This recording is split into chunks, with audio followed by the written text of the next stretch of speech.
Alright, so this is the tutorial area. Very short area. Actually, part of it's locked off on we're playing on Sins of the Scholar of the First Sin. I always get that mixed up. I think it's the definitive version. The original is great, but I can't see any reason to go back now that I have this. Hello, first enemy of the game. First regular enemy. Weak attack, shoulder button, chains together. Strong attack, trigger button. Nice stabs, extra damage, slower. If you push forward and strong attack at the same time, you'll do a leaping attack, used for getting in close. Does more damage, more likely to stagger. These are those sconces that you can light with a torch, if you so desire. It's good because what you can do is use that to figure out where you've been and where you haven't been if you get lost. That is, oh hello there, I forgot about you. You want to stray to the right when you're fighting most enemies.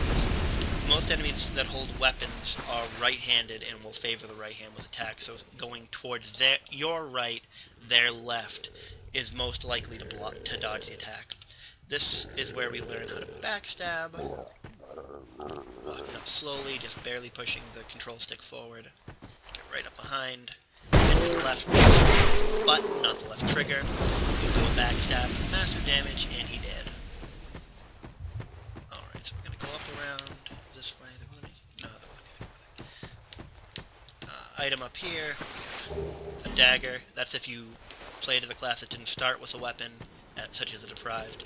This gentleman here is range, strafing to the sides, will avoid it. Arrows and spells have a certain amount of tracking. This guy doesn't appear to have it. I don't know if that's based off a stat or what.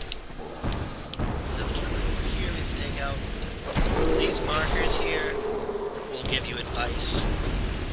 Definitely read them. They'll tell you controls that I may neglect to mention.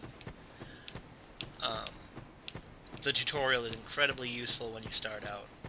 It covers enough for you to protect yourself. That archer's probably going to hit us. Yep. See how I just kind of flinched there? That's because we have very low poise right now. As you get stronger, you will be able to shrug off minor damage like that more easily. I'm going to be focusing on strong attacks right now because we have very weak weapons, limited durability, and so we want to make every hit count. And here are the crows. You, give it Smooth. Yes, you! Give us Silky! They are our buddies. They like little tiny shiny things. If you leave items for them...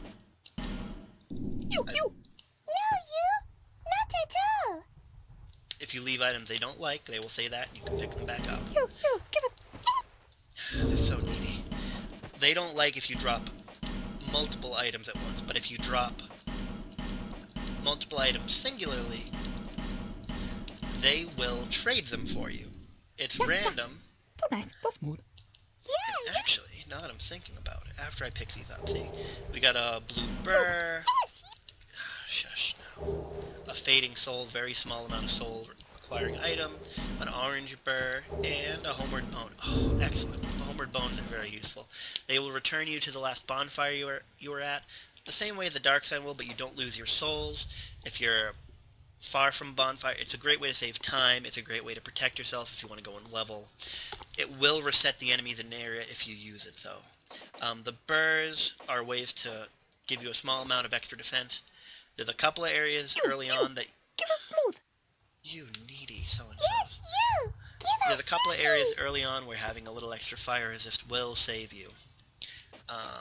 Before we give them the smooth and silky... anything that says smooth or silky in the description can be given to them, basically. So these two items here. We are going to use a rusted coin here. You would have gotten one in the tutorial where I showed you. Having extra item discovery while using these guys will give you better items. Yeah. There we go. So let's see what we get for these two. We get a cracked red eye orb. Excellent. And the channeler's... oh, excellent. This is The only way you can get this is by trading with these guys, and there's a limited number of those. So I got lucky in getting this. There's another weapon you can get, a very high strength weapon. They're fun weapons. They're not really useful for most builds, although the trident does have some tricks up its sleeve. We also got a cracked red-eye orb. You can use this in areas to invade other players. Basically, you force them to duel you. Kick this ladder here. It drops it down so you can climb right back up without having to go through that little area.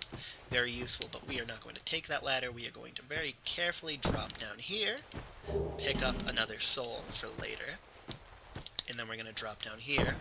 We took a very small amount of fall damage for that, not a big deal. And now we are going to check out the second part of the tutorial.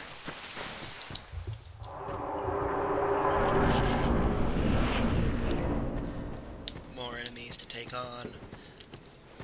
When you're fighting enemies, try to lure them back. I just gave that guy a punch because I'm not sure why. If you see how we're staggering, that's because of our poise damage. They can't handle the amount of poise that we're doing to them. And so it interrupts their attacks, and it lets us get in more hits. The jump. They changed the jump controls in this game compared to the other one.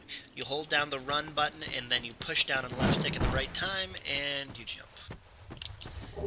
It's possible to change that so that you hold down the run button and then tap the run button to jump. That's how it was in the first game. Some people are attached to it. I'm not. I think this is a better system. Once you land, you have no control over where you go. If you hit this at the wrong angle, you'll just fall off into the water and die. That is important to remember for any jump. Figure out where you're going to land and make sure you have enough of a landing strip to not kill yourself. This is a plunging attack. If you fall onto an enemy and hit the left button while falling, you'll do increased damage. Will knock them down. Oh, forgot about you. Come on, don't back up. Bad stamina management there. I did not have enough stamina to roll, and I got hit in the face for it.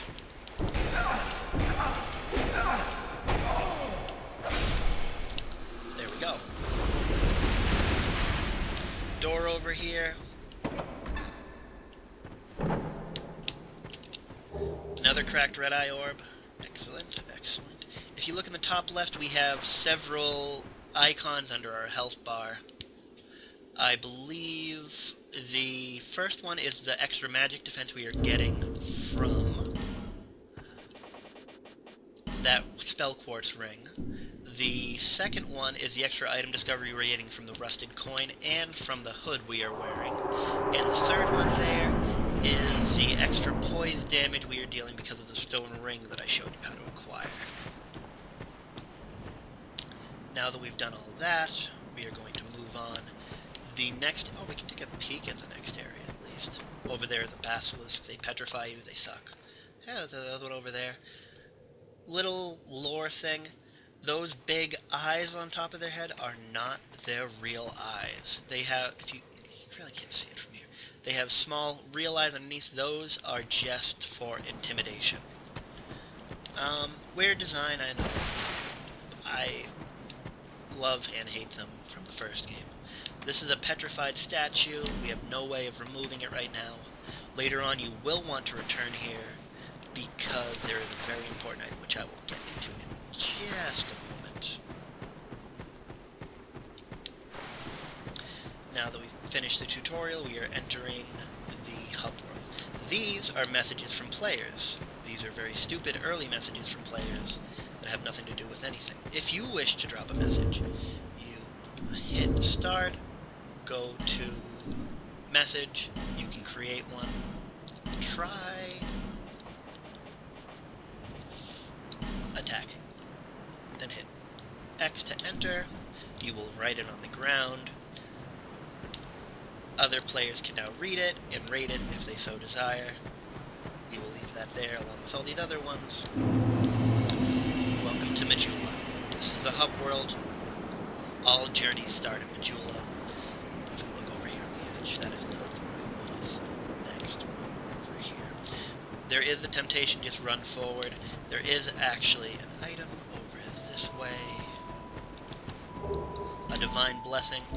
This is a single-use healing item that cures status effects.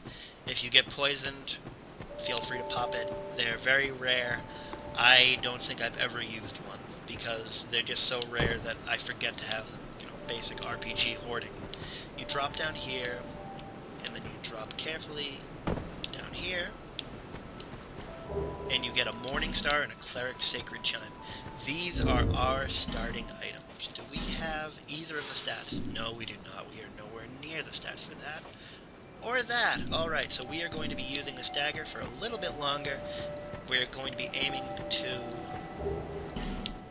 Binoculars there, very good. We're going to be aiming to use both those items to start out, because we are going to be using a strength build with base. And the Cleric's Chime that we got right here is used for casting miracles, which is going to be our heals. Once you get here, light the bonfire. Very important. Feel free to rest. As you can see, our dagger had about half of its durability